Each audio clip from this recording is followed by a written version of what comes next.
তরুণ প্রজন্মকে নিয়ে স্বপ্ন দেখেছিলেন তিনি। চলতে চেয়েছিলেন বাষ্পের বেগে। সেই তিনি জনতার কোলাহলে আত্মাকে সঁপে দিয়ে সবাইকে কাঁদিয়ে পাড়ি দিলেন তারার দেশে। শুক্রবার সকাল থেকেই পিস ওয়ার্ল্ডের সামনে জড়ো হন অনেকে। কারো হাতে ফুল, কারো হাতে ছবি। প্রিয় নেতাকে শেষবারের মতো দেখার আকুতি অসংখ্য অনুরাগী ও গুণমুগ্ধদের। আগেভাগেই পৌঁছে গিয়েছিলেন স্ত্রী মীরা ভট্টাচার্য ও সন্তান সুচেতন। ছিলেন আরো অনেকে।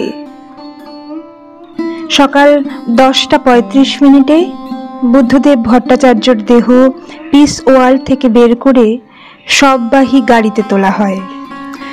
সকাল 10:39 বিধানসভার উদ্দেশ্যে রওনা হয় কনভয়। মুহুর্মুহু উঠতে থাকে লাল সেলাম আর অমর রহে ধ্বনি।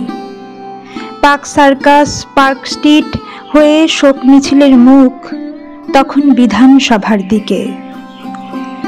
11:04 বিধানসভায় পৌঁছয় বুদ্ধদেব ভট্টাচার্যর মরদেহ।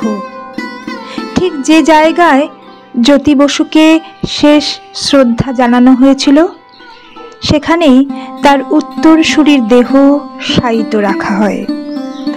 2011 সালের জানুয়ারিতে শেষবারের জন্য বিধানসভায় এসেছিলেন বুদ্ধদেব ভট্টাচার্য। ঠিক 13 বছর 6 মাসের মাথায় বিধানসভায় আবার এলো তার নিথর দেহ। সকাল 11:37 বিধানসভা ছেড়ে আলিমুদ্দিনের উদ্দেশ্যে রওনা হয় শোক মিছিল। এরপর দুপুর 3:25 আলিমুদ্দিন স্ট্রিট থেকে শেষবারের মতো বেরিয়ে গেল বুদ্ধদেব ভট্টাচার্যর দেহ। বিকেল 4:15 দীনেশ মজুমদার ভবনে পৌঁছয় প্রাক্তন মুখ্যমন্ত্রীর দেহ। রাস্তার দুধারে তখন কাতারে কাতারে মানুষ অপেক্ষা করছিলেন বুদ্ধদেব বাবুকে শেষ দেখা দেখবেন বলে। বুদ্ধদেব বাবুকে শেষ শ্রদ্ধা জানাতে এসে এক মহিলা বামকর্মী শোকে কেঁদে ফেলে বলেন, আমরা আজ সব হারালাম। উনি রাজ্যে শিল্প আনতে চেয়েছিলেন। ওনার স্বপ্ন সফল হলে রাজ্যটার হাল বদলে যেত। আর এক সমর্থকের গলায় লেখা পোস্টারে দেখা যায়, শিল্প আমাদের ভবিষ্যৎ। প্রসঙ্গত বুদ্ধদেব বাবু যখন মুখ্যমন্ত্রী, তখন দলের ভিতরে এবং বাইরে শিল্প বনাম কৃষি নিয়ে বিতর্ক মাথাচাড়া দিয়েছিল। সিঙ্গুর, নন্দীগ্রাম নিয়ে হই হই রই রই অবস্থা। সেই সময় কৃষি ও শিল্পের মধ্যে সমন্বয়ের বার্তা নিয়ে বুদ্ধদেব বাবুর বিখ্যাত স্লোগান ছিল, কৃষি আমাদের ভিত্তি, শিল্প আমাদের ভবিষ্যৎ। এভাবেই পিস ওয়ার্ল্ড থেকে বিধানসভা, বিধানসভা থেকে আলিমুদ্দিন স্ট্রিট, সেখান থেকে দীনেশ মজুমদার ভবন ছুঁয়ে NRS হাসপাতাল। শেষ হলো বুদ্ধদেব ভট্টাচার্যর অন্তিম যাত্রা। চিরদিনের মতো লোকচক্ষুর অন্তরালে চলে গেলেন তিনি। আগেই জানা গিয়েছিল তার দেহ দান করা হবে।